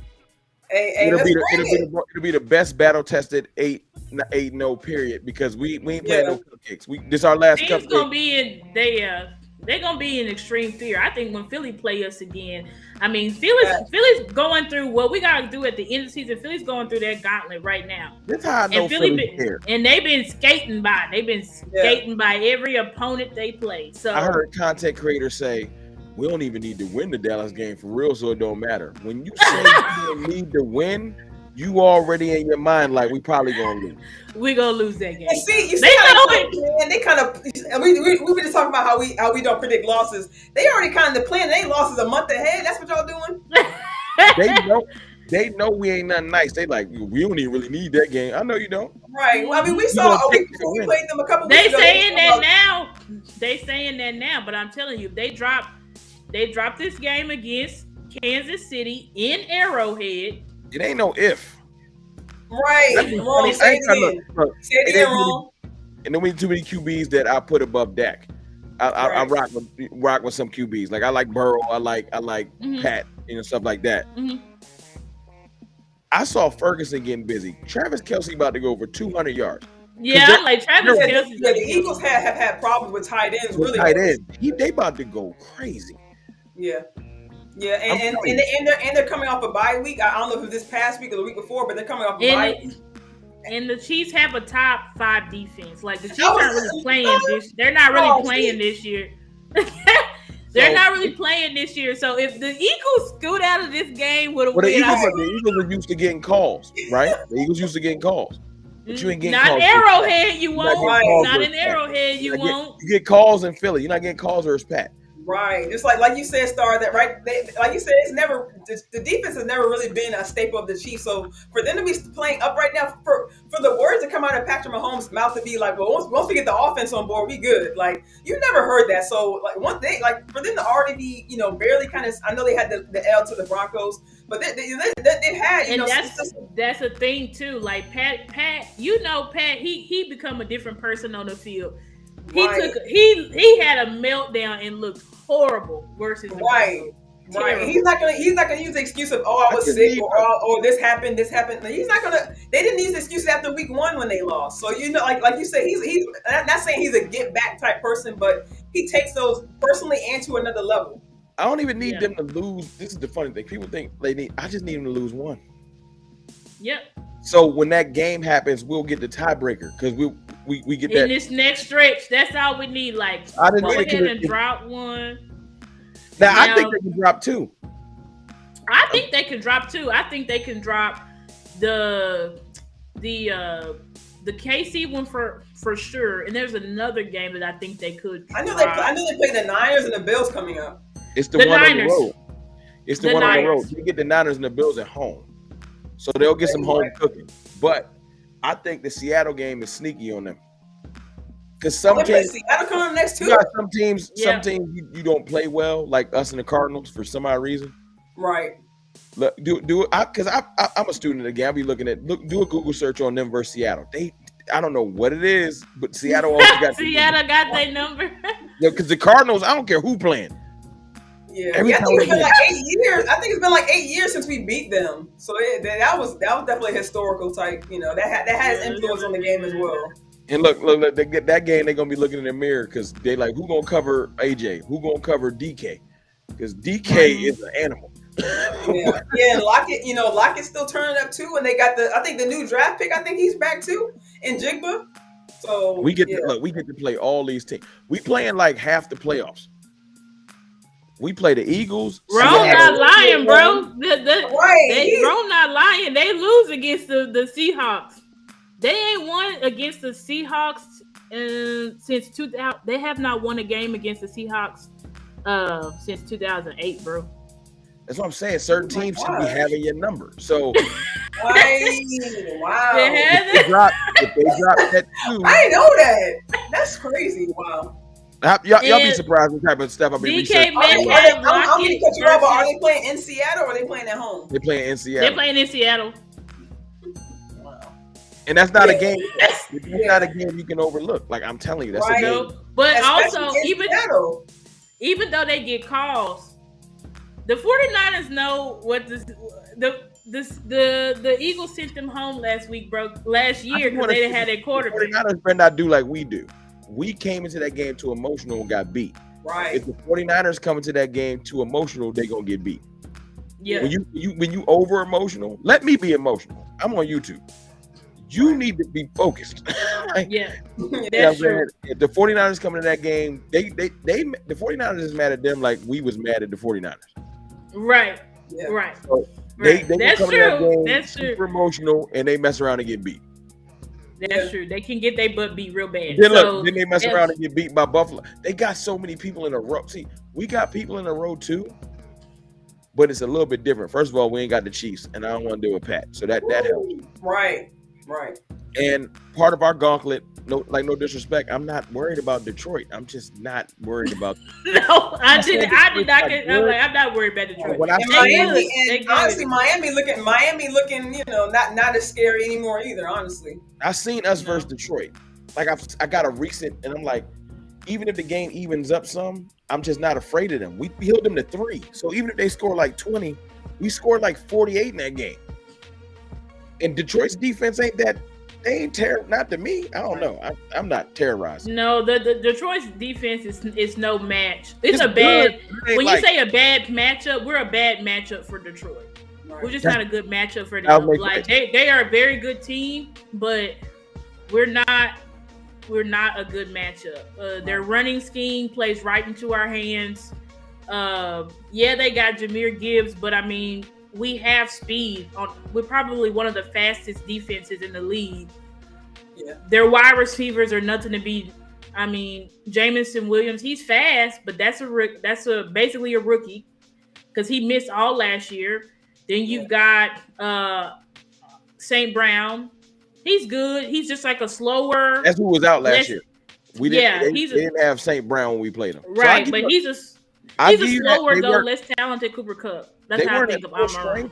But my point is, them at full strength, I like my chances. I have no nerves. Right. No. I'm not worried about Detroit. I'm not really worried about the two games that you should be concerned that maybe is really the only game that I see as potentially could drop is Buffalo and Buffalo. But the rest of them, I'm not really worried about the Dolphins anymore either because I don't think the Dolphins. We clearly see that if you get after that O-line, which isn't great. I mean, they've had so many injuries. Tua can't do much. No offense. It's something about going to Miami. You be just chilling too much. It's something about us going to Miami. They better stay focused. Players like Sam Williams in Miami worries me. Like, you know what I'm saying? Oh my gosh, yeah. Like, it's certain players I'm like, I wish we was playing at home. I don't want to deal with them in Miami overnight. You know what I'm saying? But that's just me. They need to fly in like day of. They don't need to do no overnight. They need to fly in the day of. Go play, beat them, and then leave out of there. And we do have to know the Eagles got a decimated Miami. We're most likely going to play Miami full strength. That's good. Yeah, because they didn't have Xavier Howard. Yeah, they didn't have their center. They didn't, Jalen Ramsey, their O-line. Everybody gonna get healthy like they always do for Dallas. All of a sudden they healthy. I want them healthy. I don't want no sleepwalking into the playoffs. Yeah, it's like everybody full strength. But we need to get out of here. We've been out here almost 2 hours. We'll run it back again. I appreciate it. Most definitely, Ron. We definitely appreciate you coming on with us. Spending your time. Shout out to you. Shout out to Cowboy Nation for listening in. And I gotta say it again. Shout out to you, Ron, for coming on. We really appreciate you coming through. And I don't know if you guys know. I'm sure you guys, if you heard through Rome's live, he says he's going to be going out to the Carolina game this weekend. I'm going to be heading out there this weekend as well. So I'm trying to get some clips of the game. Hopefully, be able to show you guys. And hopefully, you mentioned earlier, Panthers going to be. I think this is my opinion, a little bit tougher than the Giants, but because they have some names over there. But I think like we were talking about before, the guys are going to handle their business, go into their offense. And just quickly before we get out of here, just kind of give your quick thoughts on the game and what you guys think we'll do. I just give it mine real quick to go ahead and get out the way. I think McCarthy is still going to get in his bag, kind of feature more of our personnel. I don't know if we talked about earlier. I don't know if we talking about off screen or not, but I want to see more Jalen Brooks.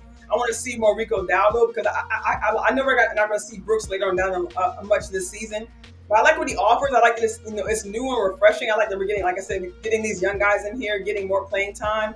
Wyatt Thomas as well. I hope that, Dan Quinn, kind of takes, what he did, and last week, Evans as well. I think we're on assignment at this point, but I just want to see more of these guys who haven't had that much time on the field, just kind of, again, this kind of a little bit of slate of run of games, just kind of get our team, not offensive defense, just our team going a little bit.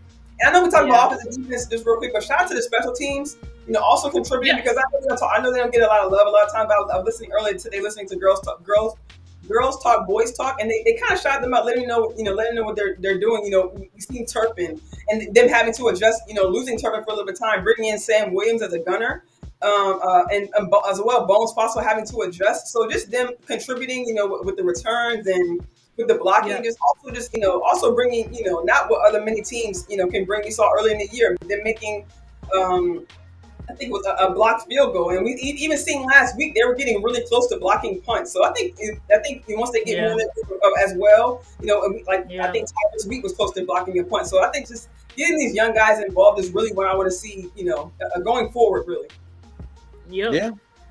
Look, I'm with you. This is a pass rush game.